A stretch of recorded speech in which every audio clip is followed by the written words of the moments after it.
Concept of cost. चलिए मैं आपको बता रहा हूँ आज कॉस्ट कंसेप्ट क्या होते हैं। सबसे पहला क्वेश्चन इसके अंदर आता है what is cost. Different type of cost such as explicit cost, implicit cost, selling cost and production cost. तो कॉस्ट क्या होती है? Cost refers to the expenditure incurred by a producer on the factor input such as land, labour, capital and entrepreneurship as well as non factor input like raw material. तो cost क्या होती है? देखिए, हमारे कुछ फैक्टर इनपुट होते हैं, कुछ नॉन फैक्टर इनपुट होते हैं। फैक्टर इनपुट जैसे लैंड, लेबर, कैपिटल, एंटरप्रेन्योर, ये हमारे फैक्टर इनपुट हैं। और जो रॉ मटेरियल है ये हमारा क्या है? नॉन फैक्टर इनपुट है। तो कॉस्ट क्या है? जो भी पैसा हम फैक्टर इनपुट के ऊपर as well as non factor input के ऊपर खर्च करते हैं उसे हम कॉस्ट कहते हैं। कॉस्ट एक्सप्लिसिट भी हो सकती है, कॉस्ट इम्प्लिसिट भी हो सकती है। There are different type of cost जिन्हें हम एक्सप्लेन कर रहे हैं। सबसे पहले आता है एक्सप्लिसिट कॉस्ट। एक्सप्लिसिट कॉस्ट क्या होती है?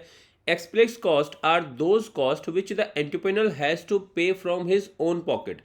जो आप अपनी पॉकेट से पे करते हैं उसे एक्सप्लिसिट कॉस्ट कहते हैं। ये बिजनेस की वो कॉस्ट होती है जो आपको बिजनेस चलाने के लिए करनी पड़ती है, और ये डायरेक्ट पेमेंट होती है जो आप दूसरों को करते हैं, such as wages, rent, interest. We can further explain it with an example. If a producer is hiring worker from the market and giving them wages, it is explicit cost। कोई भी खर्चा, कोई भी पेमेंट जो आप outsider को पे करते हैं उसे हम एक्सप्लिसिट कॉस्ट कहते हैं। आप बाहर से लेबर बुलाई है, आपने किसी की बिल्डिंग यूज़ की है उसे आप रेंट दीजिए, आपने बैंक से लोन लिया है उसे आप इंटरेस्ट दीजिए, तो ये सारी की सारी हमारी एक्सप्लिसिट कॉस्ट होती है। उसके बाद आता है कि आपकी इम्प्लिसिट कॉस्ट क्या होती है। तो चलिए जी इम्प्लिसिट कॉस्ट के बारे में भी पढ़ते हैं। N implicit cost mean when one sacrifice an alternative action but does not make an actual payment. जहां पर आप सेक्रीफाइस करते हैं लेकिन एक्चुअल में पेमेंट नहीं करते उसे हम क्या कहते हैं? इम्प्लिसिट कॉस्ट कहते हैं। मतलब आप कुछ ना कुछ सेक्रीफाइस कर रहे हैं बट आप अपनी पॉकेट से पे नहीं कर रहे, उसे हम इम्प्लिसिट कॉस्ट कहते हैं। देखिए, all input may not be purchase from the market. Some time a producer may use his own input. हर इनपुट को बाहर से बाय नहीं किया जाता।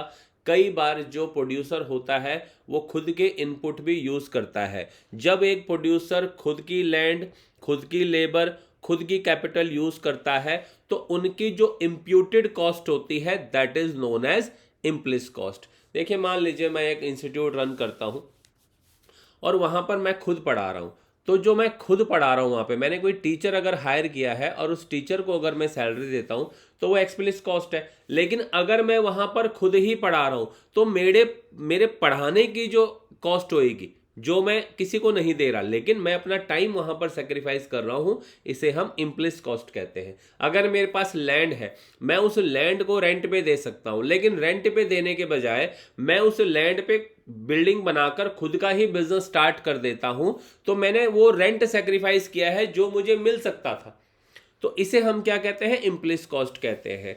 तो इम्प्लिसिट कॉस्ट आपकी वो कॉस्ट होती है जहां पर आप एक्चुअल में तो अपनी पॉकेट से कुछ पे नहीं करते लेकिन सेक्रीफाइस जरूर करते हैं, उसे हम इम्प्लिसिट कॉस्ट कहते हैं। So in other words, estimated expenditure on the use of self owned resources. अपने ही रिसोर्सेज की, लैंड, लेबर, कैपिटल, एंटरप्रेन्योरशिप, अपने ही रिसोर्सेज की जो एस्टिमेटेड एक्सपेंडिचर होते हैं, एस्टिमेटेड कॉस्ट होती है, उसे हम इम्प्लिसिट कॉस्ट कहते हैं। उसके बाद आता है सेलिंग कॉस्ट। सेलिंग कॉस्ट क्या होती है? देखिए, प्रोडक्ट को बनाने से कुछ नहीं होता, प्रोडक्ट को बेचना भी पड़ता है। आप प्रॉफिट तभी कमाएंगे जब आपका प्रोडक्ट मार्केट में बिकेगा। अगर वो प्रोडक्ट आपका बिकेगा नहीं तो आप उसकी कॉस्ट भी रिकवर नहीं कर पाएंगे। इसलिए प्रोडक्ट को बेचने के लिए जो आपको कॉस्ट इनकर करनी पड़ती है उसे हम क्या कहते हैं? उसे हम कहते हैं selling cost. The cost use to make a sale is known as selling cost. In other words, एक प्रोड्यूसर अपने प्रोडक्ट को प्रमोट करने के लिए, अपने प्रोडक्ट को बेचने के लिए एडवर्टाइजमेंट के माध्यम से, न्यूज़पेपर के माध्यम से, पब्लिसिटी के ऊपर, सेल्समैन कमीशन, फ्री सैंपल, इनके ऊपर जो भी एक्सपेंडिचर इनकर्ड करता है उसे हम क्या कहते हैं? सेलिंग कॉस्ट कहते हैं। इन सिंपल वर्ड्स, कमोडिटी को बेचने के लिए, प्रोडक्ट को सेल करने के लिए जो भी एडवर्टाइजिंग एक्सपेंडिचर होते हैं, चाहे आपने टेलीविजन में ऐड दी, चाहे न्यूज़पेपर में, चाहे आपने कोई पब्लिसिटी की उसकी, चाहे आप अपने सेल्समैन को कमीशन दे रहे हो, चाहे आप फ्री में डिस्ट्रीब्यूशन कर रहे हो अपने प्रोडक्ट का, that is a part of selling cost. उसके बाद आता है प्रोडक्शन कॉस्ट क्या होती है। देखो, कॉस्ट और प्रोडक्शन कॉस्ट सिमिलर ही है। जो मीनिंग कॉस्ट का है वही मीनिंग प्रोडक्शन कॉस्ट का है। Production cost refers to the expenditure incurred by a producer on the factor input such as land, labor, capital and entrepreneurial as well as non-factor input like raw material to produce goods। Commodity को produce करने के लिए जो आप factor input as well as non factor input के ऊपर expenditure करते हैं उसे हम प्रोडक्शन कॉस्ट कहते हैं। प्रोडक्शन कॉस्ट डायरेक्ट भी हो सकती है और इनडायरेक्ट भी हो सकती है। डायरेक्ट कॉस्ट क्या होती है? देखिए, किसी भी प्रोडक्ट के अंदर कोई भी कॉस्ट जो डायरेक्टली एंगेज्ड होती है, मतलब कोई भी खर्चा जो उस प्रोडक्ट में डायरेक्टली लग रहा है, तो वो डायरेक्ट कॉस्ट है। जैसे मान लीजिए आप एक कार की मैन्युफैक्चरिंग करते हैं, एक कार बनाते हैं, तो कार के अंदर जो स्टील है, जो मेटल है, जो प्लास्टिक है, जो उसका इंजन है, वो सारी कॉस्ट जो है वो क्या है? एक डायरेक्ट कॉस्ट है। जो उसके अंदर मटेरियल लग रहा है, जो उसके अंदर लेबर लग रही है, वो क्या है? एक डायरेक्ट कॉस्ट है। और इनडायरेक्ट कॉस्ट क्या है? उसको बेचने के लिए आप एडवर्टाइजमेंट कर रहे हो, डिस्काउंट दे रहे हो, पब्लिसिटी कर रहे हो, आर्टिकल दे रहे हो न्यूज़पेपर में, अपने एम्प्लॉयज को सैलरी दे रहे हो, बिल्डिंग का रेंट दे रहे हो, तो ये हमारी क्या होती है? इनडायरेक्ट कॉस्ट होती है। तो it is the difference between direct cost and indirect cost. Direct cost का मतलब होता है manufacturing cost, production cost, productive cost, उसे हम डायरेक्ट कॉस्ट कहते हैं क्योंकि वो प्रोडक्ट के साथ कनेक्टेड है, उसका प्रोडक्ट के प्रोडक्शन में डायरेक्टली इन्वॉल्वमेंट है, इसलिए उसे डायरेक्ट कॉस्ट कहा जाता है। इनडायरेक्ट कॉस्ट क्या होती है कि उसका प्रोडक्ट के अंदर रिलेशन है बट डायरेक्टली रिलेशन नहीं है। बिल्डिंग का रेंट हो गया, एम्प्लॉयज की सैलरी हो गई, चार्टर्ड अकाउंटेंट की सैलरी हो गई, ऑडिट फीस हो गया, तो ये सारे के सारे हमारे क्या होते हैं? इनडायरेक्ट कॉस्ट होती है।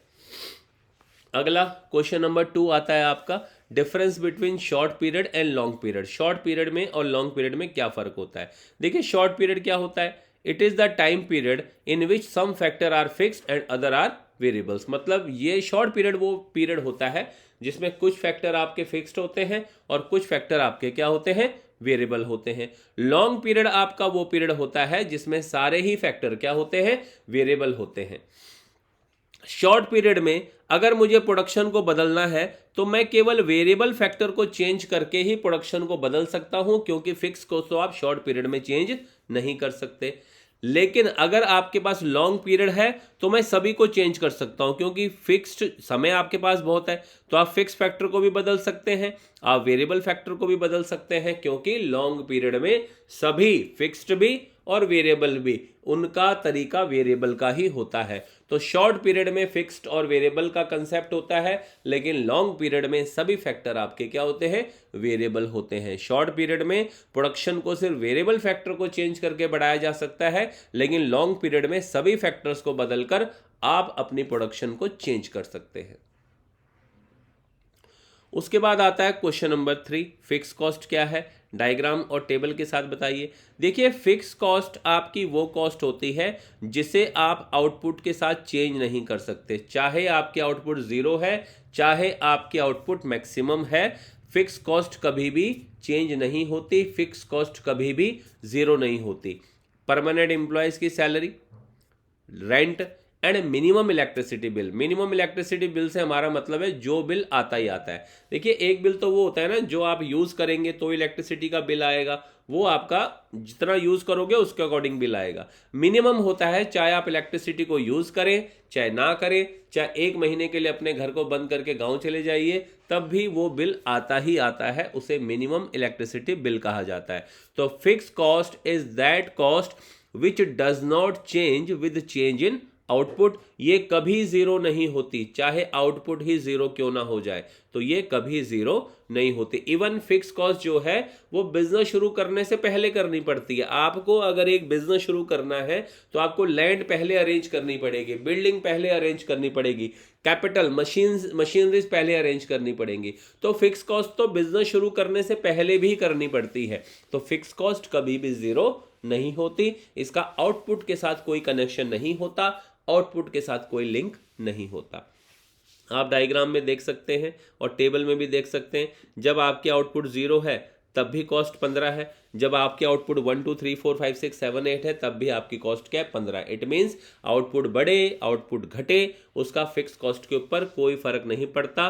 फिक्स कॉस्ट की जो कर्व होती है वो बिल्कुल पैरेलल होती है। It means it doesn't matter कि आप कितना यूनिट प्रोड्यूस करते हैं, चाहे 1 प्रोड्यूस कीजिए, चाहे 2 3 4 5 6 7 8, आपकी फिक्स कॉस्ट एक जैसी रहेगी, आपकी फिक्स कॉस्ट सेम रहेगी। उसके बाद आता है वेरिएबल कॉस्ट क्या होती है, explain with the help of table and diagram.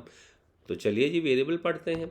Variable cost is that cost which change with change in output. मतलब वेरिएबल कॉस्ट आपकी वो कॉस्ट होती है जो आउटपुट के साथ साथ चेंज हो जाती है। अगर आपका आउटपुट जीरो है तो वेरिएबल कॉस्ट भी जीरो होगा, अगर आपका आउटपुट हायर है तो वेरिएबल कॉस्ट भी हायर होगा, और अगर आपका आउटपुट लोअर है तो वेरिएबल कॉस्ट भी क्या हो जाएगा, जीरो हो जाएगा। सबसे गुड एग्जांपल जो वेरिएबल कॉस्ट का है वो मटेरियल होता है। अगर एक जीन्स के पेयर को बनाने के लिए 500 रुपीज़ का फैब्रिक लगता है तो 2 पेयर के लिए कितना लगेगा, 1000 लगेगा, क्योंकि एक के लिए 500 है तो 2 पेयर के लिए कितना लगेगा, 1000 लगेगा।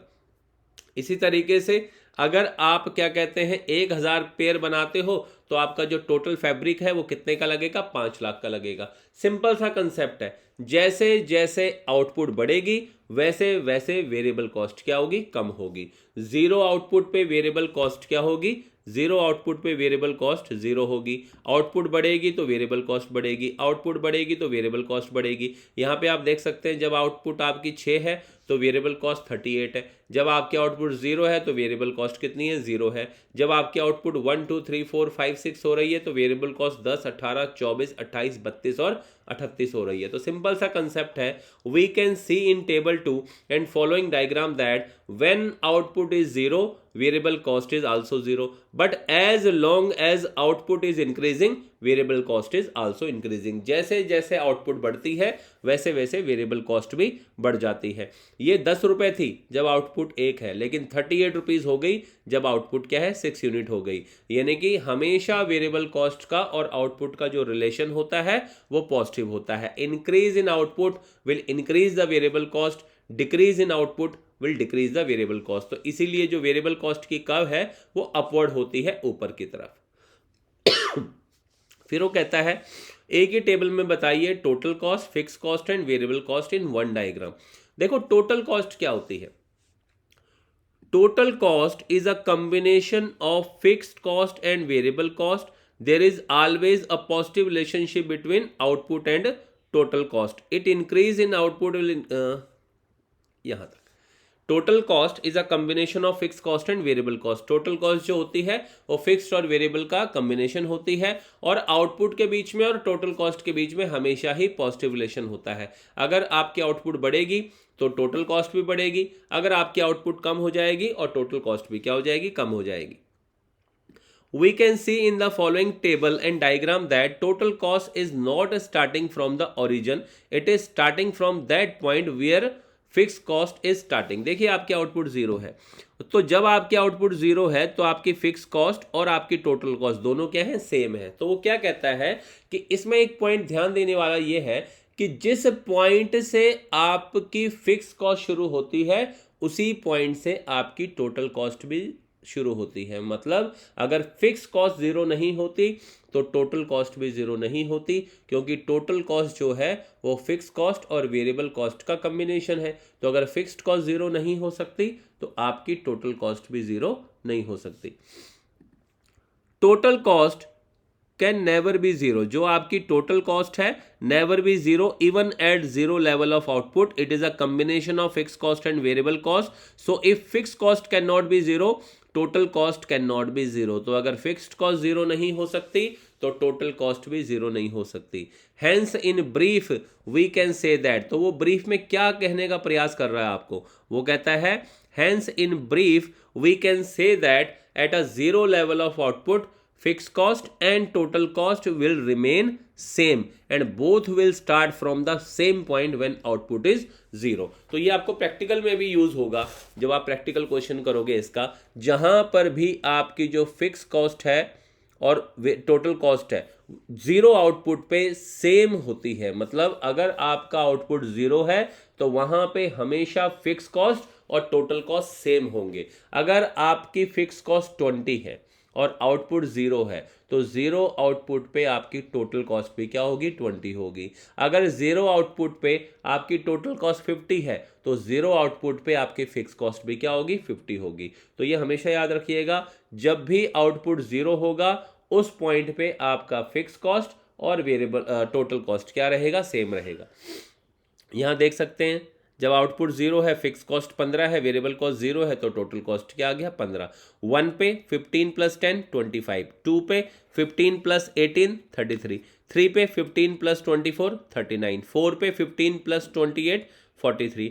जब आउटपुट 5 है 15 प्लस 32 47, जब 6 है 15 प्लस 38 53। तो जैसे जैसे आपकी आउटपुट बढ़ती है वैसे वैसे आपकी टोटल कॉस्ट भी बढ़ती है। बट मेन कंक्लूजन क्या है कि जब आउटपुट जीरो होती है तो उस पॉइंट पे आपका जो ये फिक्स कॉस्ट होगा और आपका जो ये टोटल कॉस्ट होगा ये हमेशा क्या होंगे, सेम होंगे जीरो लेवल ऑफ आउटपुट पे। ये आपको ध्यान रखना है। ये आपका डायग्राम है, आप देख सकते हैं कि ये आपकी यहाँ पे क्या है, टोटल कॉस्ट है और ये यहाँ पे आपकी क्या है, फिक्स कॉस्ट है। तो जिस पॉइंट से आपकी ये ग्रीन कलर की फिक्स कॉस्ट जा रही है उसी पॉइंट से आपकी ये रेड कलर की टोटल कॉस्ट क्या हो रही है, शुरू हो रही है। ओरिजिन से केवल वेरिएबल कॉस्ट शुरू होती है क्योंकि जीरो आउटपुट पे सिर्फ वेरिएबल कॉस्ट है जो जीरो होती है। जीरो आउटपुट पे ना तो टोटल कॉस्ट जीरो होती है और ना ही फिक्स कॉस्ट जीरो होती है। तो ये कंसेप्ट आपको समझना है कि फिक्स कॉस्ट कभी जीरो नहीं होती, टोटल कॉस्ट कभी जीरो नहीं होती। जीरो लेवल ऑफ आउटपुट पे आपकी फिक्स कॉस्ट और टोटल कॉस्ट हमेशा क्या रहती है, सेम रहती है। आगे ये जी अगला क्वेश्चन है आपका कि एवरेज कॉस्ट क्या होती है और ये जो एवरेज कॉस्ट कब है ये यू शेप की क्यों होती है। देखिए एवरेज कॉस्ट क्या है, per unit cost is known as average cost. Per unit cost मतलब एक यूनिट की जो कॉस्ट है उसे हम क्या कहते हैं, एवरेज कॉस्ट कहते हैं। दूसरे शब्दों में एवरेज कॉस्ट क्या है, टोटल कॉस्ट को नंबर ऑफ गुड्स प्रोड्यूस से डिवाइड कर दीजिए। आपका जितना भी खर्च आया उसको डिवाइड कर दीजिए आपने जितने भी यूनिट क्या है प्रोड्यूस की, तो आपकी क्या निकल जाएगी, एवरेज कॉस्ट निकल जाएगी।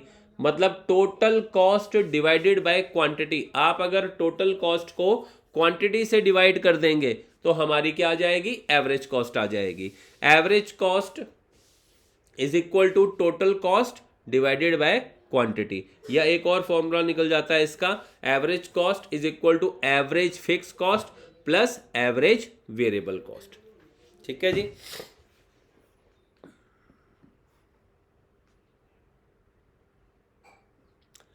अब हमारे पास क्वेश्चन है कि ये एवरेज कॉस्ट कब जो है वो यू शेप की क्यों होती है। यू शेप का मतलब देखिए पहले कॉस्ट नीचे गिरती है फिर कॉस्ट क्या है, ऊपर जाती है। जब भी कोई खर्चा कम होता है और उसके बाद बढ़ता है तो ऑब्वियस है कि आपकी जो कॉस्ट कब होगी वो क्या होगी, यू शेप की होगी। अब इसका रीज़न क्या है, देखिए एवरेज कॉस्ट जो है वो कम्बिनेशन होती है किसका, एवरेज कॉस्ट का और एवरेज वेरिएबल कॉस्ट का। जब शुरू में एवरेज फिक्स कॉस्ट तो हमेशा ही कम होगी, मैं फिक्स कॉस्ट की बात नहीं कर रहा, एवरेज फिक्स कॉस्ट की बात कर रहा हूं। तो एवरेज फिक्स कॉस्ट भी कम होती है, एवरेज वेरिएबल कॉस्ट भी कम होती है, तो इसलिए एवरेज कॉस्ट भी क्या हो जाती है, कम हो जाती है। लेकिन मेन रीजन क्या होता है, देखिए आपने चैप्टर पढ़ा होगा theory of production. Theory of production क्या कहता है कि when the level of output is increased in the beginning, the average variable cost start falling due to the increasing returns to a factor due to better utilization of fixed factor and variable factor। तो वहां पर क्या होता है, law of diminishing return apply होता है। Law of diminishing return क्या कहता है कि इकोनॉमी में जब जब आप फिक्स फैक्टर के साथ वेरिएबल फैक्टर लगाते हो तो इनिशियल स्टेज में प्रोडक्शन बढ़ती है। मतलब जब आपने फिक्स फैक्टर के ऊपर वेरिएबल फैक्टर को लगाया, लैंड के ऊपर लेबर को लगाया, तो स्टार्टिंग में इनिशियल स्टेज में प्रोडक्शन क्या है, बढ़ती है। और जब प्रोडक्शन बढ़ती है तो कॉस्ट क्या होती है, कम होती है। लेकिन जब आप एक के बाद एक फिक्स फैक्टर के ऊपर वेरिएबल फैक्टर लगाते रहते हैं तो आपकी प्रोडक्शन बढ़ने के बजाय कम होने लग जाती है और कॉस्ट घटने के बजाय इंक्रीज होने लग जाती है। इसलिए एवरेज कॉस्ट कब यू शेप की होती है। देखिए, एक लैंड के ऊपर मान लीजिए 4 लोग लग सकते हैं, आपने उसके ऊपर 2 लोग लगाए, ठीक है जी, पहले 2 लोग लगे हुए हैं तो प्रोडक्शन कम हो रही थी,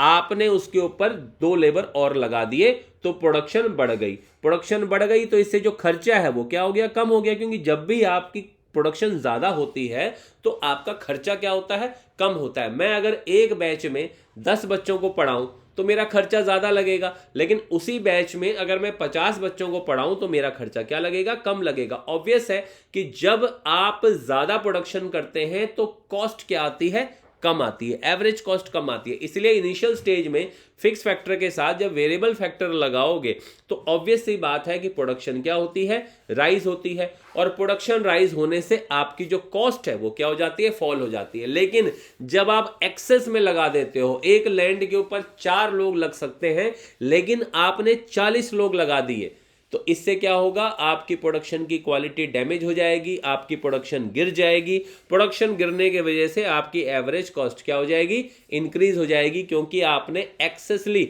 अपने फिक्स फैक्टर के ऊपर वेरिएबल फैक्टर को लगा दिया। प्रोडक्शन बढ़ने के बजाय क्या है, घटना शुरू कर देगी, जिसके वजह से एवरेज कॉस्ट बढ़ जाएगी। इसलिए एवरेज कॉस्ट यू शेप की होती है due to the law of variable proportion, due to the law of increasing return and diminishing return. अब कई बार आता है कि explain the concept of marginal cost with the help of an example. Marginal cost क्या होती है, cost incurred to produce 1 more unit of the commodity. किसी भी कमोडिटी की एक एक्स्ट्रा यूनिट प्रोड्यूस करने से कॉस्ट में जो चेंज आता है, किसी भी कमोडिटी की एक एक्स्ट्रा यूनिट प्रोड्यूस करने से कॉस्ट में जो चेंज आता है उसे मार्जिनल कॉस्ट कहते हैं। अगर आप 10 kg शुगर प्रोड्यूस करते हैं और कॉस्ट 200 है, अगर आप 11 kg शुगर प्रोड्यूस करते हैं और कॉस्ट 220 है, तो 1 kg एक्स्ट्रा प्रोड्यूस करने से 20 रुपीज का चेंज आया, तो ये 20 रुपीज क्या है, आपकी मार्जिनल कॉस्ट है। फिर आपसे क्वेश्चन पूछता है, क्या एवरेज कॉस्ट और एवरेज वेरिएबल कॉस्ट आपस में कभी इंटरसेक्ट कर सकते हैं? देखिए ध्यान से सुनिएगा, जो किसी का पार्ट होता है वो कभी एक दूसरे से इंटरसेक्ट नहीं कर सकता, ठीक है जी। For example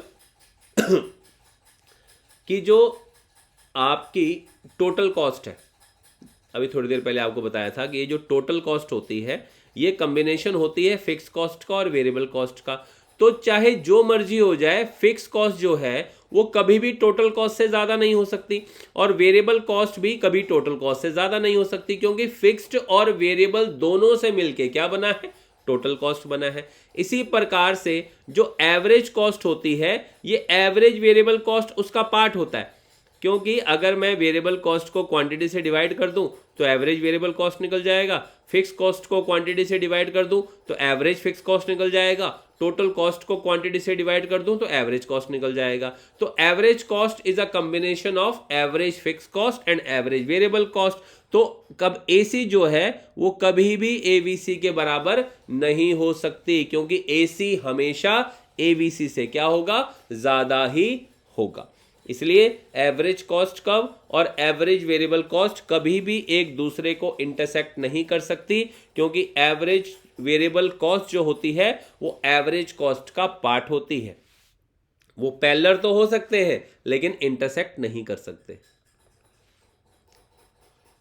Y marginal cost curve U shape. MC curve जो है वो यू शेप की क्यों होती है? देखिए इसमें भी वही रीजन है जो पीछे दिया था आपको अभी।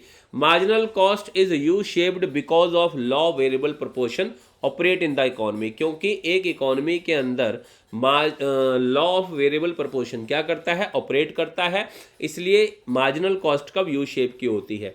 Before we understand why MC curve U shaped we must understand the term marginal cost and marginal production. तो आपको पहले कंसेप्ट समझना है मार्जिनल कॉस्ट क्या होती है और मार्जिनल प्रोडक्शन क्या होता है। देखिए cost incur to produce one more unit of commodity, किसी भी कमोडिटी की एक एक्स्ट्रा यूनिट प्रोड्यूस करने से कॉस्ट में जो चेंज आता है उसे मार्जिनल कॉस्ट कहते हैं। जैसा अभी पीछे पढ़ा कि आप 10 kg शुगर प्रोड्यूस करते हैं तो 200 की कॉस्ट आएगी, लेकिन अगर आप 11 kg शुगर प्रोड्यूस करते हैं तो 220 की कॉस्ट आएगी। मतलब एक एक्स्ट्रा यूनिट प्रोड्यूस करने से कॉस्ट में 20 का चेंज आ रहा है, तो इसे हम क्या कहेंगे? मार्जिनल कॉस्ट कहेंगे। मार्जिनल प्रोडक्शन क्या होता है? सेम सेंस में किसी भी कमोडिटी की एक एक्स्ट्रा यूनिट प्रोड्यूस करने से प्रोडक्शन में जो चेंज आता है उसे हम क्या बोलते हैं जी? मतलब किसी भी लेबर की एक एक्स्ट्रा यूनिट लगाने से प्रोडक्शन में जो चेंज आता है उसे मार्जिनल प्रोडक्शन कहते हैं। जब आप 5 लेबर के साथ काम कर रहे थे तो 150 kg शुगर प्रोड्यूस करते थे, जब आपने 6 लेबर लगाई तो 180 kg शुगर हो गया। मतलब एक एक्स्ट्रा लेबर लगाने से 30 kg आपकी प्रोडक्शन क्या हो गई? चेंज हो गई। इसे मार्जिनल प्रोडक्शन कहा जाता है। इन द फर्स्ट स्टेज, पहली स्टेज में क्या होता है? जो आपका लॉ ऑफ वेरिएबल प्रोपोर्शन है उसमें मार्जिनल प्रोडक्शन क्या होती है? राइज होती है, और मार्जिनल कॉस्ट क्या होती है? फॉल होती है। मैंने बताया था कि इनिशियल स्टेज में जब फिक्स फैक्टर के ऊपर वेरिएबल फैक्टर लगाया जाता है तो ये जो मार्जिनल प्रोडक्शन है ये क्या है? बढ़ता है, और आपकी ये जो मार्जिनल कॉस्ट है ये क्या हो जाती है? कम हो जाती है, क्योंकि जब प्रोडक्शन बढ़ रही है तो कॉस्ट आपकी क्या हो जाएगी? कम हो जाएगी। लेकिन धीरे धीरे धीरे धीरे जब आप फिक्स फैक्टर के ऊपर ज़्यादा से ज़्यादा वेरिएबल फैक्टर लगाते हो, but after that when more and more variable factor are used with fix factor, law of diminishing return apply, law of diminishing return apply हो जाता है। Therefore marginal production start to decline and marginal cost start to rise. फिर क्या होता है? ये जो marginal production है ये नीचे गिरना शुरू हो जाती है, और जो मार्जिनल कॉस्ट है वो क्या है? बढ़ना शुरू कर देती है। तो क्या कंक्लूजन निकलता है यहां से?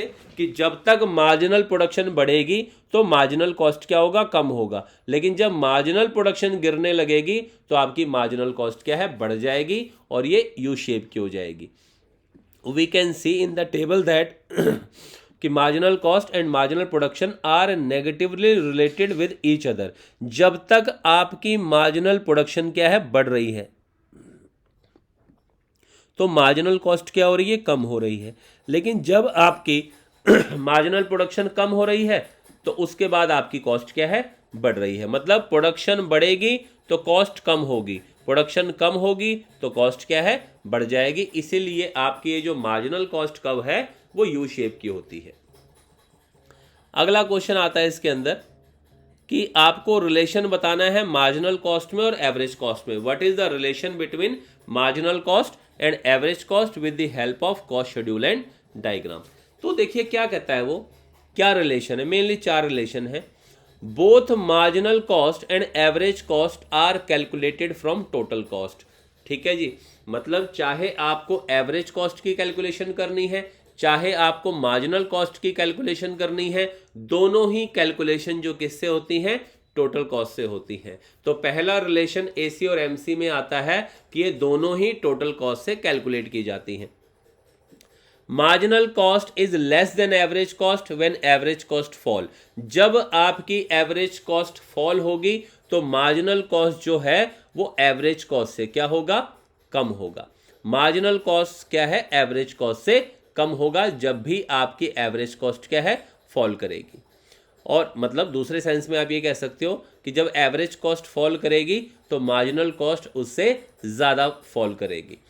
Marginal cost is equal to average cost at its minimum point. जहां पर भी एवरेज कॉस्ट मिनिमम होती है वहां पर मार्जिनल कॉस्ट और एवरेज कॉस्ट दोनों आपस में क्या है? बराबर होती हैं। ये आप टेबल देख सकते हैं, यहां पे सबसे कम एवरेज कॉस्ट 6 है।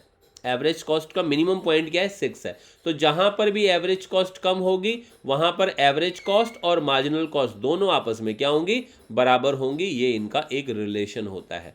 चौथा, जब भी आपकी एवरेज कॉस्ट राइज होगी तो मार्जिनल कॉस्ट एवरेज कॉस्ट से क्या है, ज़्यादा होगी। देखो 4 बड़े सिंपल से रिलेशन हैं कि बोथ मार्जिनल कॉस्ट और एवरेज कॉस्ट टोटल कॉस्ट से कैलकुलेट होते हैं।